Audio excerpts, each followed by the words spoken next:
Hey there, my Gemini journalist fans, a warm welcome back to you. Thank you so much for taking the time out of your busy schedule to join me right here on the Gemini Journalist.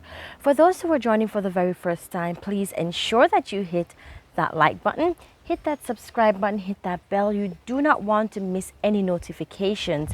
Now, I just want to take this time out to say, we only live one life.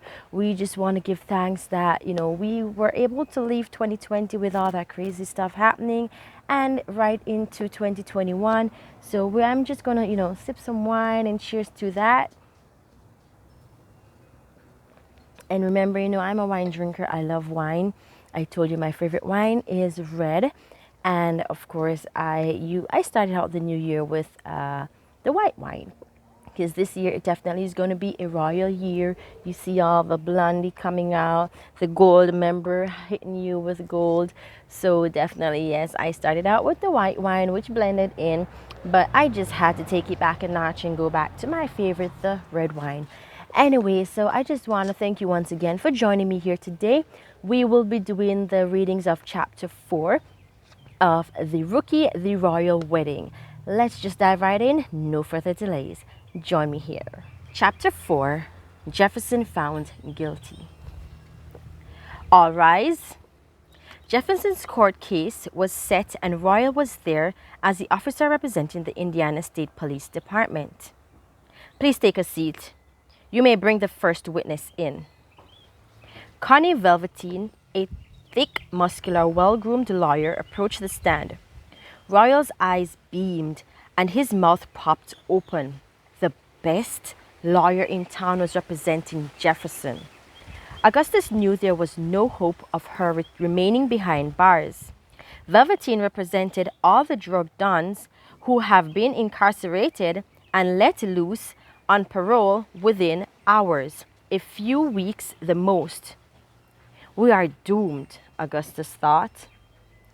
A verdict was met. Guilty? No freaking way. Even the best of the best has a failing point after all. Augustus's face lit like a bright sunny morning, anxious to share the news with Helena. He knew this was not a grand hearing, but at least another member of this squad was thrown back into her cell. I'm watching as you all fall, and I'ma make my woman proud, as you all get your asses served the way you ought to be.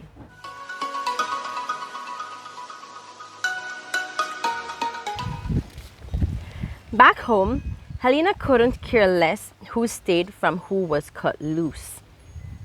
All that mattered now was her happiness, that she was able to feel free, that she was able to wake up to each morning, greet it like a bird, then tell it goodbye, watching the sun fade past the horizon daily.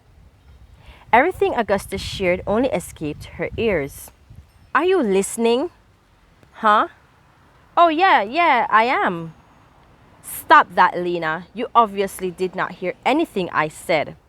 Augustus walked away and threw himself in the couch, switched on the television, and watched the soccer games. Augustus, she whispered, I am sorry about that. I just wanted to ignore everything about work and let my hair down and look to the brighter side of things like you said I should. Lena, this is what you wanted.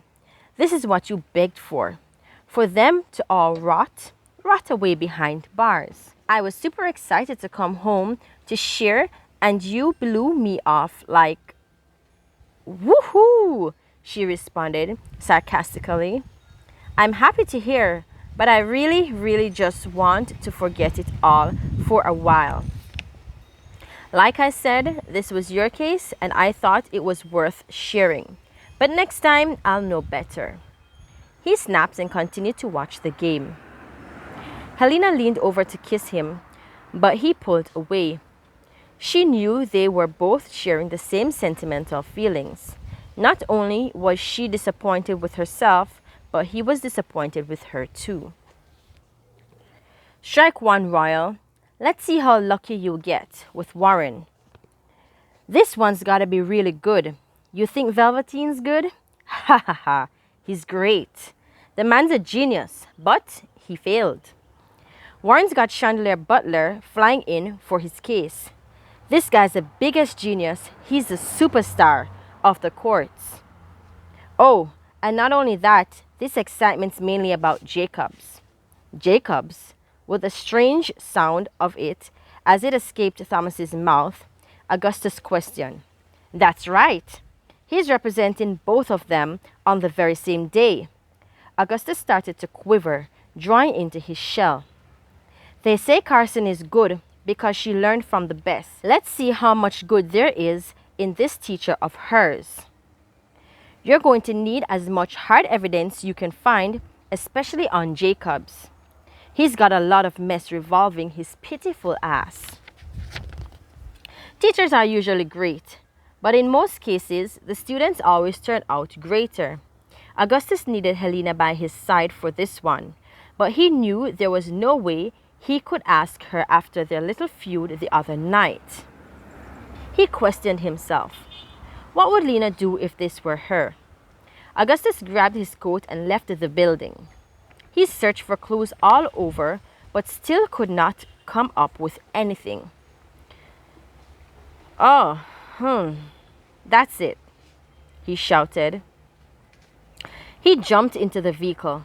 He hit the emergency siren and swerved around the corner. At the office, he rushed past Thomas, who was exiting the building, took the stairs and rushed back into the office. He grabbed the crate of files Helena had under her desk and rushed back to the vehicle. He drove home in a rush, set his laptop out on the kitchen counter, and began to scan through the files. Everything okay, Augustus? Yes, fine. Everything's fine. What's all this? Nothing. Just a little office work I had to take home. Recognizing the files she labeled, Helena pulled a stool and sat next to him. I'm sorry for ignoring you, honey. Oh, don't worry about it, he responded, as if he didn't care about what happened between them. Looking at her with puppy eyes, he said, bribing her. You could make it up to me by helping me on this huge one, though. She smiled as she pulled the files from Augustus's hands. Chandelier Butler? She exclaimed. Now you see my need for your help. I sure do. All right, Gemini Journalist fans, that has brought us down to the 4th chapter of The Rookie, the Royal Wedding. Thank you all so much for joining me here once again, taking the time out of your busy schedule this another week to join me as I read and sway you away with the readings of my novels here on The Gemini Journalist. Remember, if you have not yet subscribed, please ensure that you hit that subscribe button, hit that notification bell. You do not want to miss any upcoming notifications, any posts that I have posted. You do not want to miss anything here happening on The Gemini Journalist.